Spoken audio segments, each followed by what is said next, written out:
Review exercise of unit number 11.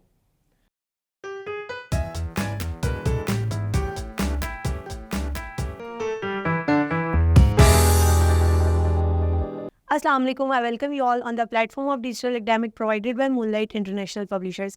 Hello my dear students, I'm your maths teacher. My name is Aisha. Our today's topic is about review of chapter number 11.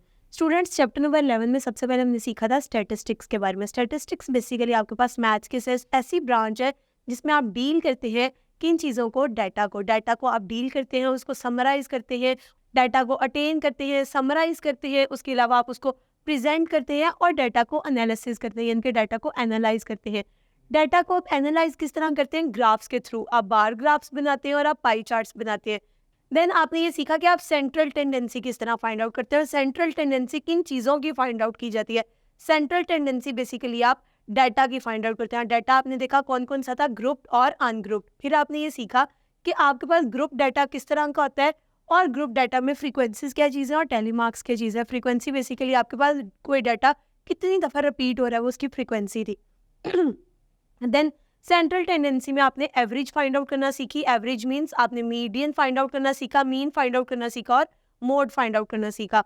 इसके बाद students come to the review exercise number 11. Review exercise में सबसे पहले आपके पास MCQs हैं. Question number 1 में they said measure of central tendency are known as. Central tendency को मेजर करना क्या कहलाता है? इसको हम एवरेज कहते हैं. सो ऑप्शन सी करेक्ट है. अगर हम सेकेंड ऑप्शन की बात करें, a measure of central tendency tries to estimate the. Central tendency आपकी किस वैल्यू को फाइंड आउट करती है? Central tendency basically middle value को फाइंड आउट करने के लिए होती है.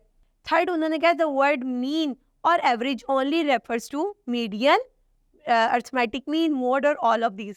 सो एवरेज में हम तमाम चीज़ें फाइंड आउट करते हैं. सो इसमें आ जाएगा all of these, option D. इस तरह स्टूडेंट्स आप क्या करेंगे, बाकी एमसीक्यूज को सॉल्व करेंगे. Now come to the question number 2. Question number 2 पे अगर हम आए तो आपके पास डाटा दिया गया जिसमें डाटा में उन्होंने आपको कहा है कि आपने क्या करना है, डाटा को अरेंज करना है, टेबल बनाने हैं और उससे रिलेटेड क्वेश्चंस को सॉल्व करना है. और वो तमाम क्वेश्चंस आपको नीचे दिए भी गए हैं. देन आपने मीन फाइंड आउट करना है फर्स्ट 10 होल नंबर्स का.